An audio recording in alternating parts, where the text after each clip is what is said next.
Ven, acércate. Hay una historia que pocos se atreven a contar y esta noche quiero compartirla contigo. La leyenda del fantasma de la ópera.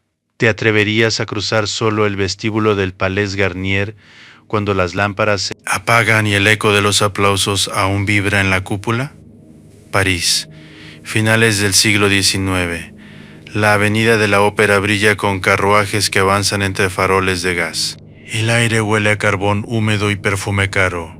Bajo el cielo gris que tantas veces cubre el Sena, el colosal edificio inaugurado en 1875 por orden de Napoleón III se alza como un templo de mármol, ónix y dorados. Charles Garnier, su arquitecto, lo imaginó como un palacio para la música y levantó más que eso.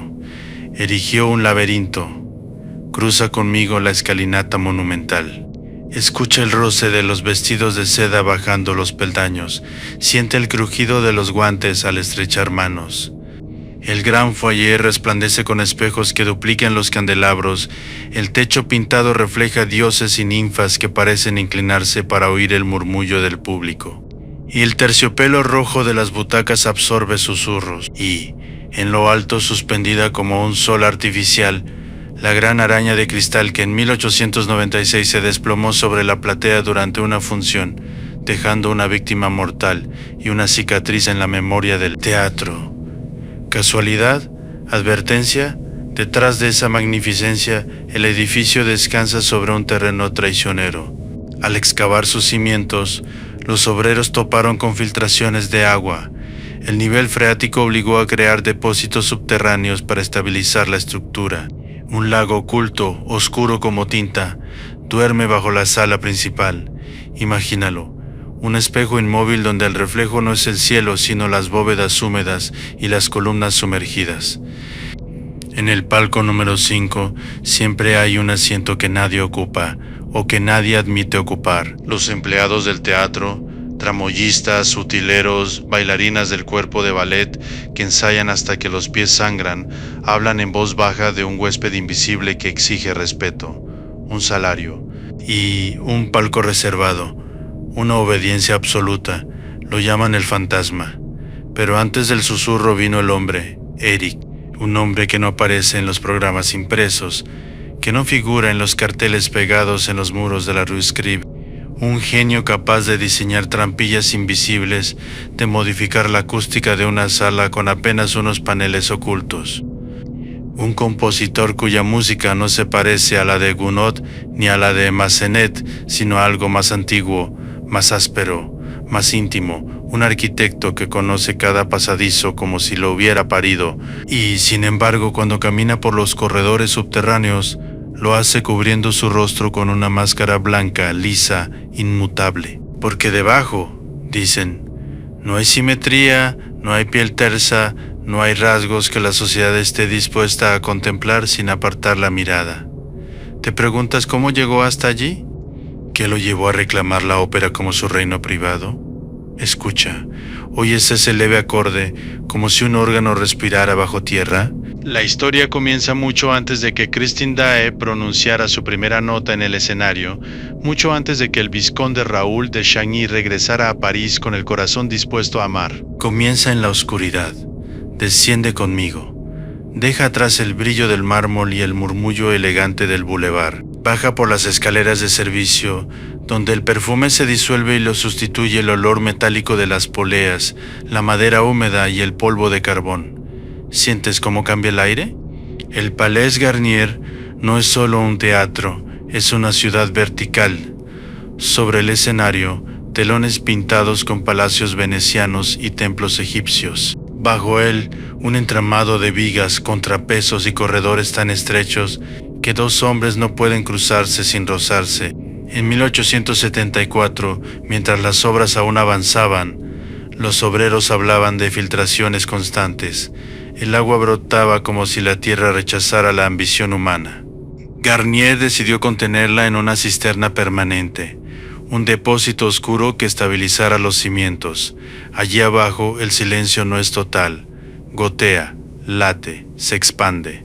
Las linternas proyectan sombras que se alargan como dedos sobre las paredes.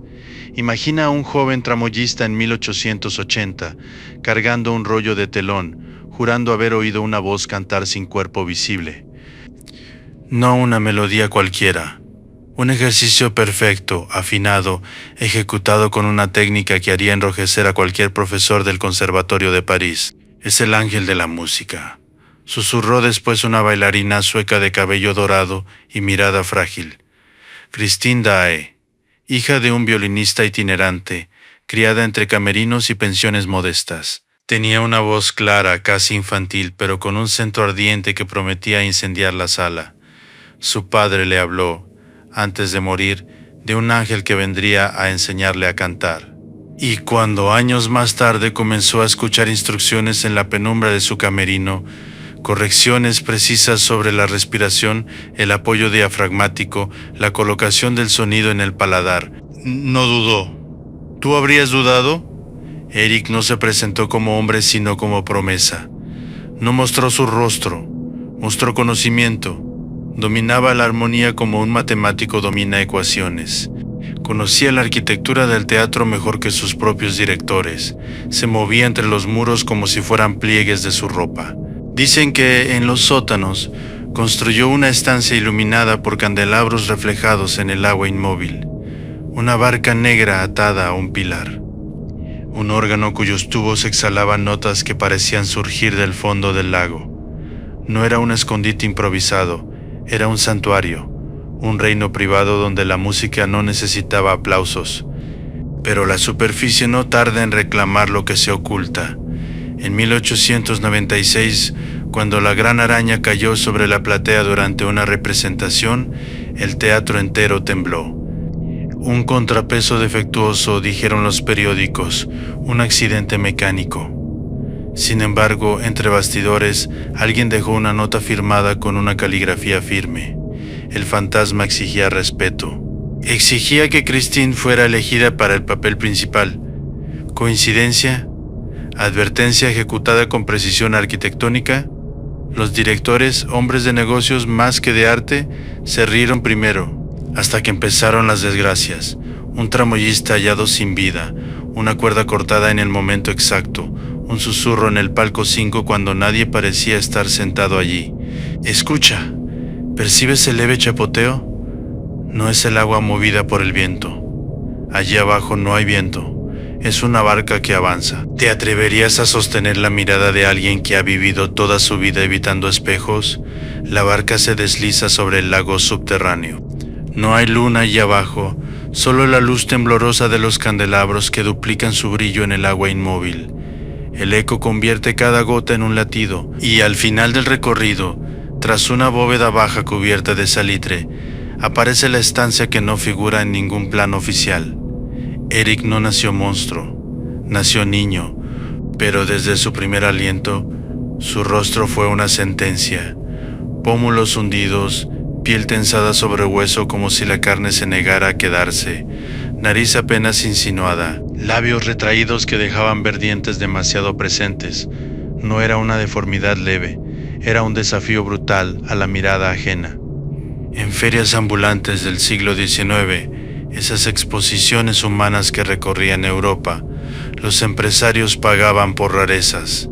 El hombre calavera lo llamaban. ¿Te imaginas crecer oyendo risas antes de oír tu propio nombre? Sin embargo, su mente era otra cosa, una precisión quirúrgica, oído absoluto, capaz de reproducir una melodía tras escucharla una sola vez. Aprendió arquitectura observando planos, ingeniería manipulando poleas, ventriloquia para proyectar la voz desde rincones imposibles. La máscara blanca no era solo un escudo, era una herramienta, neutral, inexpresiva, casi elegante. Convertía el horror en misterio. En el Palais Garnier encontró algo más que refugio. Encontró estructura. El edificio, con sus 1979 asientos y su escenario capaz de albergar ejércitos de figurantes, se convirtió en su instrumento. Conocía los pasadizos que conectan la Rue Scribe con los talleres. Sabía dónde el yeso es más delgado, dónde una voz puede viajar sin ser vista. Y entonces apareció Christine Daae. La primera vez que la oyó cantar en un ensayo secundario, algo cambió en él. No fue solo deseo, fue identificación. Ella también era huérfana de certezas, sostenida por una promesa invisible. Eric decidió moldearla. Corregía cada vibrato desde la oscuridad. Respira más bajo, no fuerces la nota, siente el aire antes de liberarlo. Su voz surgía del muro, del techo, del suelo. ¿Eres tú, Ángel?, susurraba ella. Estoy aquí, respondía él sin mostrarse. Pero el amor de Eric no era un jardín abierto, era una cámara cerrada sin ventanas. Amaba con intensidad matemática. Si él la había creado, debía pertenecerle. Si la había elevado, debía ser suya. Y, mientras tanto, en los salones iluminados por lámparas de gas, un joven aristócrata regresaba a París, Raúl, vizconde de Chagny. Alto, uniforme impecable, mirada franca. Conocía a Christine desde la infancia, desde veranos junto al mar en Perros-Guirec. Él ofrecía luz, Eric ofrecía profundidad. ¿Qué elegirías tú? ¿La claridad del día o el susurro perfecto que emerge en la noche? El conflicto no tardó en tensar los hilos invisibles del teatro. Una función crucial, una soprano indispuesta. Christine sustituyéndola. La sala enmudecida ante una voz que ya no parecía humana, sino tallada en cristal. Desde el palco 5, alguien aplaudió primero. Lento, preciso. Y cuando Christine, embriagada por el triunfo, siguió aquella voz hasta el espejo de su camerino, el cristal se abrió. Escucha el leve crujido. ¿Has sentido alguna vez que el espejo no refleja, sino invita? Christine cerró la puerta de su camerino en la Rue Lévy, todavía con el pulso acelerado por los aplausos. Afuera, los carruajes rodaban hacia el Boulevard des Capucines. Dentro, el silencio era espeso. Frente a ella, el espejo alto, enmarcado en dorado, vibró apenas. No fue un truco de luz, fue un mecanismo. El cristal se dio hacia atrás con un susurro seco. «No temas», dijo la voz, más cerca que nunca. Christine avanzó. El pasaje olía a piedra húmeda y aceite de lámpara. Bajaron por una escalera estrecha que parecía no terminar. Cada peldaño amortiguaba el eco, como si el teatro mismo quisiera tragarse el sonido.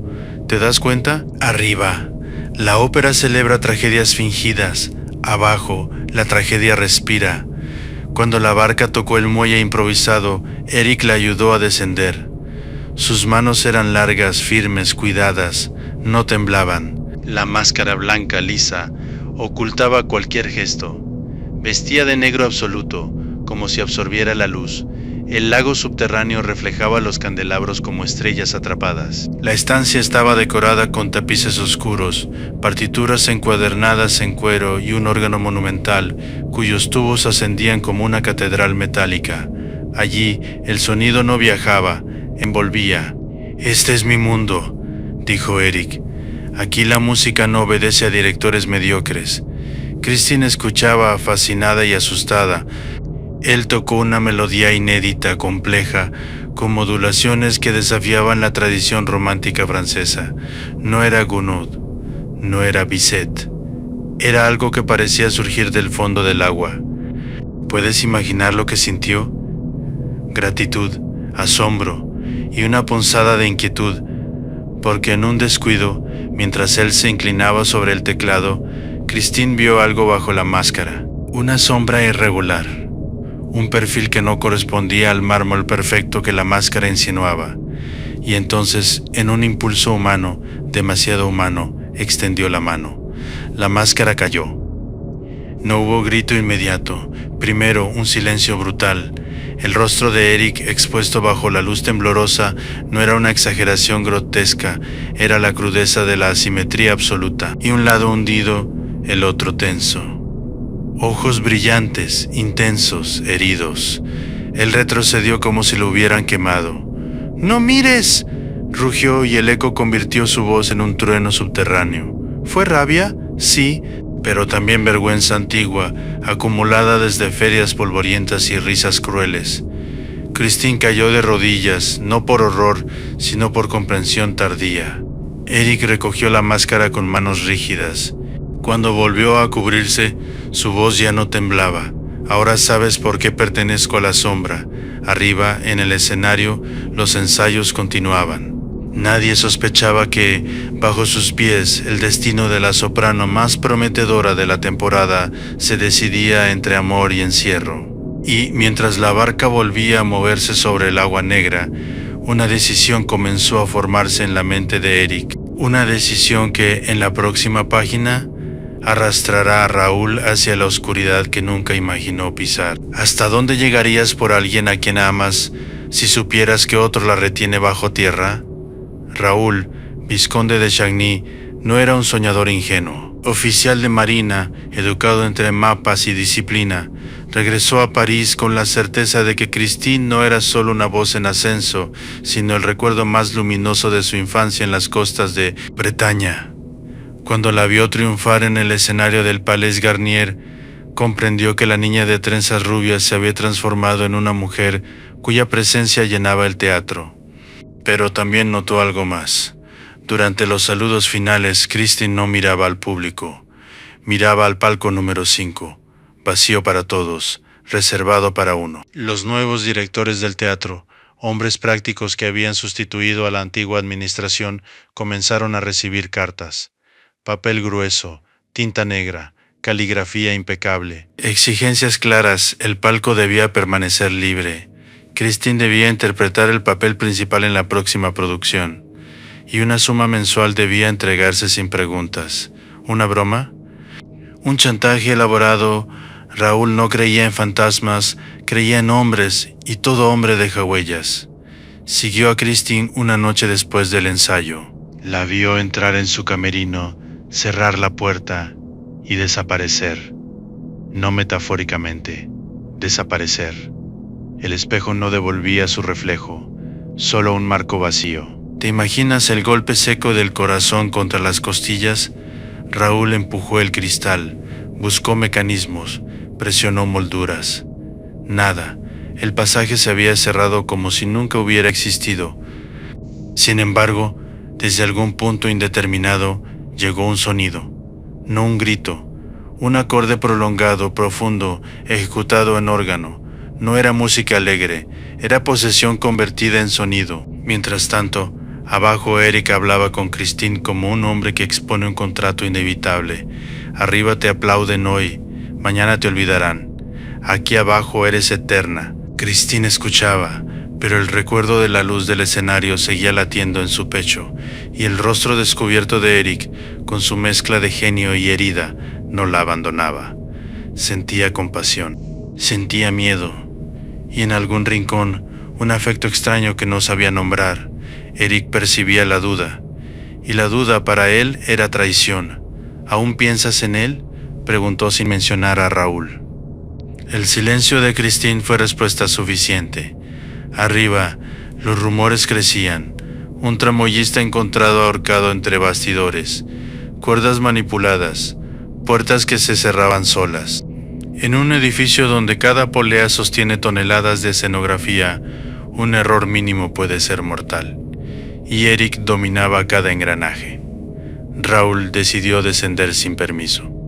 Sobornó a un empleado veterano que conocía los niveles inferiores, esos donde el olor a humedad impregna la ropa durante días. Avanzaron con una linterna temblorosa, cruzando corredores que no figuran en las visitas oficiales. El guía se detuvo. «Más allá no voy», susurró. «Allí está el lago». Raúl continuó solo. «¿Escucha? ¿Oyes ese chapoteo? Ese eco que no corresponde a tus pasos. ¿Sientes cómo el aire se vuelve más denso cuando desciendes más de lo debido?» Raúl avanzó con la linterna en alto. La llama vibraba, proyectando sombras que parecían moverse con intención propia. El suelo estaba húmedo, cada paso levantaba un olor agrio, mezcla de piedra mojada y metal oxidado. Sobre su cabeza, a muchos metros, el escenario del Palais Garnier sostenía decorados pintados con cielos azules falsos. Aquí abajo no había cielo, solo bóvedas bajas y el rumor constante del agua contenida desde los días de la construcción, cuando los ingenieros luchaban contra el nivel freático del barrio. El pasillo desembocó en una cavidad amplia, el lago, negro, inmóvil, Tan quieto que la superficie parecía una losa pulida. Raúl escuchó un sonido, un leve golpe contra madera, una barca. Christine susurró sin saber si su voz llegaría a algún lugar. Desde la penumbra, una melodía respondió, no alegre, no triste, determinada. El órgano emergía como una respiración profunda, llenando el espacio con acordes que hacían vibrar el agua. Y allí, al otro lado del lago, iluminado por candelabros, estaba el santuario. Raúl tomó la barca sin pedir permiso. El remo crujió al sumergirse. Cada movimiento parecía anunciar su presencia. ¿Te atreverías a cruzar sabiendo que el otro lado pertenece a alguien que controla cada sombra? Al llegar, vio a Christine de pie, inmóvil, como si estuviera entre dos mundos. Eric permanecía junto al órgano, erguido, máscara blanca reluciendo bajo la luz dorada. No necesitó girarse para saber que Raúl había llegado. Siempre supe que vendrías, dijo con voz tranquila. Raúl sintió el impulso de abalanzarse sobre él, arrancarle la máscara, romper el hechizo, pero algo en la postura de Eric, esa calma calculada, esa seguridad de quien conoce cada salida, lo detuvo. «Déjala ir», exigió Raúl. Eric inclinó ligeramente la cabeza. «¿Ir? ¿A dónde? ¿A un mundo que la usará hasta que su voz se desgaste? Aquí es arte, allí es espectáculo». Christine dio un paso hacia Raúl. «No soy un objeto», dijo con firmeza inesperada. Esa frase cortó el aire más que cualquier amenaza. Eric la miró. Bajo la máscara, su respiración cambió. Había enseñado a Christine a proyectar la voz. Ahora ella proyectaba voluntad.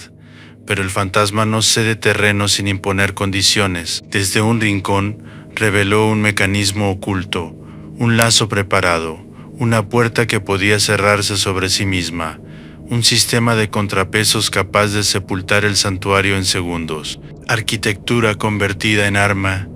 Si ella me abandona, susurró, todo esto desaparecerá. ¿Bluff o precisión matemática? El agua vibró cuando Eric avanzó un paso. Raúl sintió que el suelo mismo obedecía al hombre enmascarado. No era fuerza bruta, era conocimiento del entorno, ventaja absoluta. Christine miró el lago, luego el techo abovedado, luego a ambos hombres. Arriba, en la sala principal, comenzaban los primeros acordes de la función nocturna. El público ocupaba sus asientos sin sospechar que bajo sus pies el destino de su nueva estrella pendía de un hilo invisible. Y entonces Eric pronunció una condición que cambiaría todo. ¿Elegirías el amor? Si supieras que tu elección puede condenar a otro. El órgano dejó de sonar. El silencio se expandió como una marea contenida. Eric alzó una mano y con un gesto casi elegante señaló el techo abovedado. La ópera está llena esta noche, dijo. Palcos ocupados, abanicos abiertos, programas impresos con tinta fresca. Si Christine decide marcharse contigo, Raúl, el teatro recordará esta función por otra razón. Se acercó a una pared lateral y presionó una palanca apenas visible entre las molduras. Y un crujido seco respondió desde algún punto invisible. He estudiado cada contrapeso, cada cuerda, cada viga que sostiene la araña central. La mención no era casual. La gran lámpara de cristal, la misma cuya caída en 1896 quedó grabada en la memoria del teatro, pendía sobre el público como un sol frágil. Bastaría un cálculo preciso, un ajuste mínimo. ¿Era amenaza vacía? Eric no hablaba en metáforas. Christine sintió que el aire se comprimía en sus pulmones. No era solo su vida lo que estaba en juego, eran cientos de personas ajenas a su dilema. Costureras, aristócratas, estudiantes, músicos en el foso afinando violines. «No harías eso», dijo Raúl avanzando un paso. Eric giró la cabeza lentamente hacia él. «¿Estás dispuesto a apostar sus vidas?» El eco de la pregunta se deslizó sobre el lago como una corriente invisible. Christine comprendió entonces la verdadera dimensión del hombre frente a ella. No era un villano simple, era un estratega herido, alguien que había vivido sin ser elegido nunca, y ahora exigía una elección absoluta. «¿Qué quieres?», preguntó ella sin temblar. Eric la miró fijamente. Bajo la máscara, sus ojos brillaban con una intensidad casi febril. Quédate, canta para mí, renuncia a él. 3 frases, 3 cadenas, arriba el telón se alzaba. El público contenía la respiración ante la primera escena. El director en el podio levantaba la batuta. Todo seguía su curso normal, por ahora. Raúl buscó la mirada de Christine, no habló. Entendía que cualquier palabra podría inclinar la balanza hacia la catástrofe. Por primera vez, el aristócrata disciplinado aceptó que no controlaba la situación. Christine dio un paso hacia Eric, luego otro. Se rendía, se sacrificaba, extendió la mano y, con una lentitud deliberada, tocó la máscara blanca. No para arrancarla, para sostenerla. Te veo, susurró. No como monstruo, no como ángel, como hombre. La frase atravesó a Eric con más fuerza que cualquier amenaza. Su respiración se volvió irregular. Durante años había vivido oculto tras un símbolo. Ahora alguien afirmaba mirar más allá. El mecanismo bajo su mano quedó inmóvil, pero el teatro no estaba a salvo aún, porque una decisión no borra años de obsesión en un instante. ¿Puede un beso desarmar años de rabia acumulada bajo tierra? El mecanismo seguía bajo la mano de Eric. Bastaba un movimiento, un tirón preciso en el sistema de cuerdas que él mismo había ajustado en noches interminables. Arriba la orquesta avanzaba hacia un crescendo. El público ignoraba que su destino pendía de un cálculo invisible.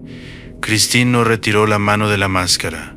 Te veo, repitió, esta vez con una firmeza que no era compasión, sino decisión. Eric sintió algo que no conocía bien, no miedo, no ira, sino exposición. Durante años había controlado cada variable, el sonido, la arquitectura, la oscuridad, pero no sabía cómo controlar un gesto libre. Raúl observaba, inmóvil. Entendió que cualquier interrupción rompería el frágil equilibrio. Christine dio un paso más y antes de que Eric pudiera retroceder, apoyó sus labios sobre la máscara blanca. No fue un beso romántico, fue un acto de reconocimiento. Un desafío a la narrativa que lo había convertido en sombra. El eco del gesto pareció expandirse por la bóveda. El lago vibró levemente, como si una piedra invisible hubiera caído en su centro. La mano de Eric tembló. ¿Lo imaginas? Un hombre que ha sobrevivido a ferias crueles, a miradas de horror, a años de encierro voluntario, desarmado por un gesto que no exige nada a cambio.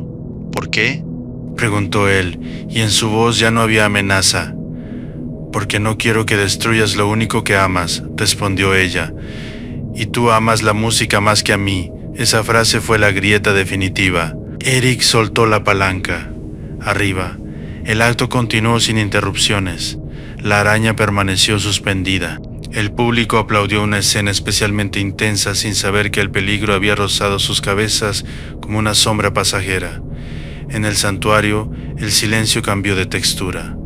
Ya no era opresión. Era despedida en formación. Eric se apartó lentamente.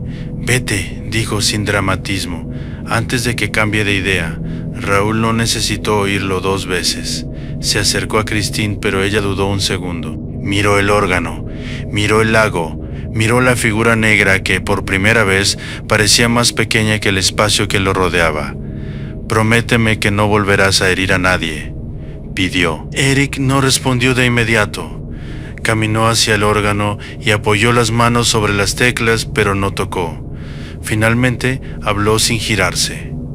«El fantasma morirá esta noche». ¿Promesa? ¿Sentencia? La barca se alejó del muelle improvisado. El sonido del remo cortando el agua fue más fuerte que cualquier aria. Cuando Christine y Raúl alcanzaron el pasaje oculto, el espejo volvió a sellarse tras ellos con un clic casi imperceptible. Abajo solo quedó el eco. ¿Cuánto tiempo tarda un rumor en convertirse en leyenda dentro de un edificio que respira historias? Pasaron días, luego semanas. Christine Daae abandonó París poco después, oficialmente por motivos de salud. Algunos dijeron que viajó al campo, otros que contrajo matrimonio en secreto. En los pasillos del Palais Garnier, los comentarios se deslizaban como corrientes de aire, que el fantasma había sido vencido, que había huido, que nunca existió, pero el palco número 5 siguió vacío. Los nuevos administradores, decididos a cerrar el capítulo incómodo, ordenaron revisar los niveles inferiores. 2 empleados veteranos descendieron con linternas de aceite. No eran héroes, eran hombres prácticos, acostumbrados al polvo y al engranaje. El lago seguía allí, negro, inmutable. Al cruzarlo en una barca auxiliar, no la elegante embarcación que algunos juraban haber visto antes, encontraron el santuario, o lo que quedaba de él. El órgano permanecía en su sitio, cubierto por una fina capa de humedad. Las partituras habían desaparecido. Los candelabros estaban apagados. No había señales de lucha ni desorden, pero en el centro de la estancia, sobre una silla sencilla, descansaba una máscara blanca, intacta. ¿Abandono? ¿Despedida teatral?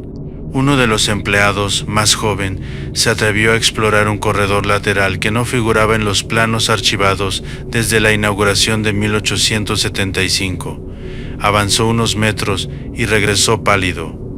En una cámara estrecha, parcialmente inundada, yacían restos humanos, antiguos, huesos alineados con una extraña pulcritud, el cráneo deformado. Nadie redactó un informe detallado que circulara públicamente. En aquella época, los hallazgos incómodos se archivaban con discreción. El teatro debía seguir funcionando. La ópera no tolera interrupciones largas. Sin embargo, la historia se filtró. Un esqueleto hallado bajo la ópera. Un rostro imposible. Un genio oculto. Décadas más tarde, en 1910, un periodista francés llamado Gaston Leroux publicaría una novela que recogía esos ecos y los transformaba en narrativa impresa. El edificio, con su lago subterráneo real y su pasado marcado por accidentes y supersticiones, ofrecía un escenario perfecto. Pero incluso antes del libro, los tramoyistas ya contaban la historia a los recién llegados. Respeta el palco 5. Escucha antes de cortar una cuerda. Si oyes un órgano cuando el teatro está vacío, no respondas. Superstición profesional, memoria colectiva. A veces, durante ensayos nocturnos, algún músico afirma que una nota suena ligeramente distinta, más afinada, más exigente, como si alguien corrigiera desde la sombra. Y hay quienes aseguran que cuando la niebla cubre el Sena y la humedad se adhiere a la piedra del Boulevard des Capucines, el edificio parece exhalar. No un suspiro, una melodía, pero aún queda una última pregunta, una que no se responde con huesos ni con novelas. Quédate un momento más. Imagina el Palais Garnier vacío. No a las 11 de la noche, cuando aún quedan técnicos recogiendo cables. Más tarde, cuando la última puerta de la Rue Scribe se ha cerrado, cuando el eco de los pasos del guardia nocturno se pierde en la escalinata monumental, la ciudad sigue viva afuera. Carruajes primero, automóviles después. El siglo cambia. La luz eléctrica sustituye al gas. Nuevas generaciones ocupan los palcos, pero el edificio permanece. En la sala principal, las butacas rojas descansan como un mar inmóvil. La gran araña de cristal, restaurada y reluciente, cuelga perfecta sobre el vacío. El techo pintado observa en silencio. Si te sentaras en el centro exacto de la platea, escucharías algo curioso. El edificio cruje, respira, ajusta su estructura al descenso de la temperatura nocturna. Ahora baja mentalmente. Cruza los niveles técnicos. Siente cómo el aire se vuelve más frío, más húmedo. El lago subterráneo sigue allí.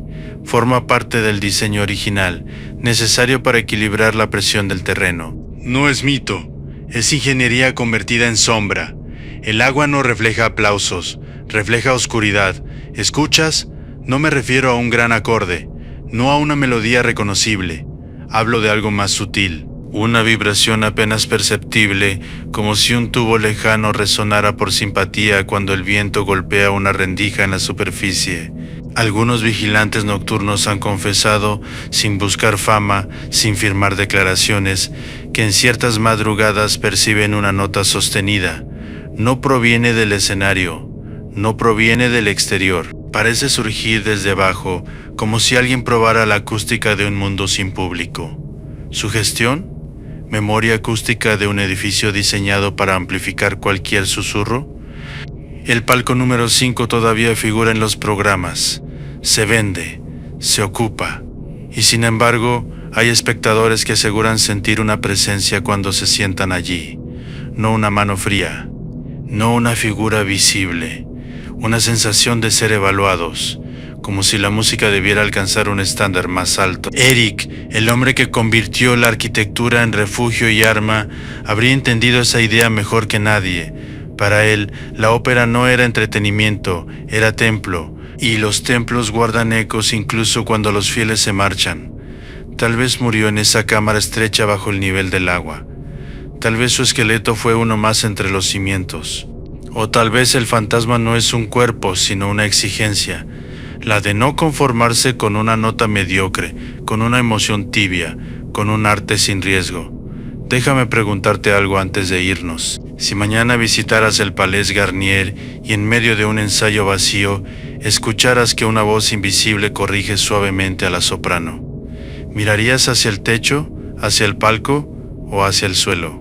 Porque mientras exista música que aspire a la perfección absoluta, siempre habrá alguien o algo dispuesto a reclamarla desde la sombra. Y quizá cuando las luces se apaguen esta noche, el lago bajo la ópera no esté completamente en silencio,